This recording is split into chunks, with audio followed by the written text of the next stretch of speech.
एक छोटे से गांव में एक झुमकी नाम की एक लड़की रहा करती थी। झुमकी के माता पिता बचपन में ही गुजर गए थे। अब झुमकी इधर उधर काम करके अपना देखभाल किया करती थी। झुमकी के गांव में एक सेठ धनीराम नाम का एक व्यक्ति भी रहता था, जो एक नंबर का कंजूस और साथ ही साथ घमंडी भी था। 3 साल पहले झुमकी पैसे ले गई और आज तक पैसे नहीं लौटाई।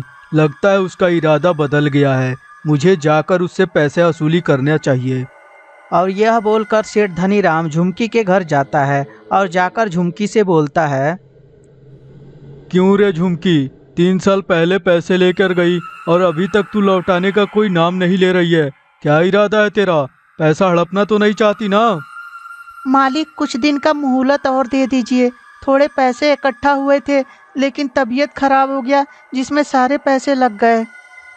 ठीक है, मोहलत तो मैं दे दूंगा, लेकिन तुझे याद भी है अब तुझे कितने पैसे देने हैं? जी मालिक याद है, पूरे 5,000 रुपये देने हैं आपको। 5,000? तेरा दिमाग खराब हो गया है। अरे सूद ब्याज लेके पूरा 70,000 रुपया बन रहा है तेरा। 70,000 रुपया मुझे चाहिए, समझी कि नहीं? मालिक इतना अन्याय मत कीजिए।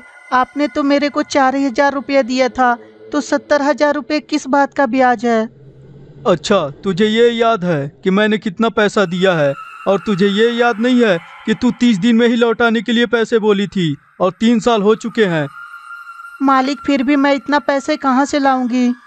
इस बात को जब सेठ धनीराम सुनता है तो वो समझ जाता है कि मैं अपने चाल में कामयाब हो चुका हूँ। और तभी सेठ धनीराम बोलता है, चलो तुम अपनी हो इसलिए मैं तुमको बता रहा हूँ।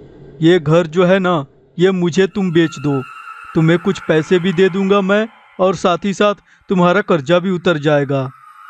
सेठ जी मैं ये घर नहीं बेच सकती हूँ।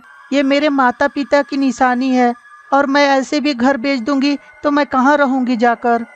मुझे क्या पता तुम कहाँ रहोगी, और ऐसे भी मेरा कर्जा का पैसा आज ही चाहिए। चाहे तुम जिंदा रहो या मर जाओ, उससे मुझे कोई एतराज नहीं है। झुमकी बेचारी सेठ धनीराम के पास गिड़गिड़ाती रहती है, परंतु सेठ धनीराम मानने को तैयार ही नहीं होता। और सेठ धनीराम गुस्से में आकर झुमकी का मर्डर कर देता है। झुमकी बेचारी वहीं पे मर जाती है। अच्छा हुआ साली मर गई, ऐसे भी जिंदा थी तो कौन सा मेरे पैसे दे रही थी। और यह बोलकर सेठ धनीराम अपने घर चला आता है। थोड़ी देर बाद झुमकी एक चुड़ैल के रूप में बदल जाती है। हे माँ बाबूजी, ये मेरे साथ क्या हुआ? मैं भी एक चुड़ैल बन गई और वो सेठ धनीराम मुझे जान से मार दिया। मैं उसे नहीं छोड़ूंगी। यह बोलकर चुड़ैल सेठ धनीराम के घर जाती है। जब सेठ धनीराम चुड़ैल को देखता है, अरे मैया, ये तो चुड़ैल है, ये तो मुझे जिंदा ही चबा जाएगी। क्या हुआ सेठ जी? मुझे देखकर आपको खुशी नहीं हुई? अरे बाप रे, इसे देखकर किसे खुशी होगी? ये तो मौत है, अब मौत को देख के भी खुशी होती है क्या? चलो धनीराम, अब मरने के लिए तैयार हो जाओ। तुम्हारी आत्मा अब शरीर से निकलने के लिए बेचैन हो रही है। चुड़ैल जी मुझे माफ कर दीजिए, मैंने आपका क्या बिगाड़ा है जो मुझे मार रही हैं आप? क्या सेठ धनीराम, इतना जल्दी भूल गए? अरे मैं झुमकी हूँ, झुमकी। मुझे मारते समय तो तुम्हें दया नहीं आई, तो मेरे को कौन सी दया आएगी आप पे?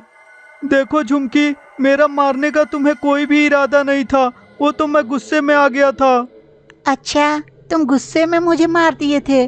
कोई बात नहीं, मैं तुम्हें प्यार से मार देती हूँ। झुमकी चुड़ैल सेठ धनीराम को भी तुरंत वहीं मार देती है। उसका बदला भी पूरा हो जाता है और वो आसमान की तरफ निकल पड़ती है।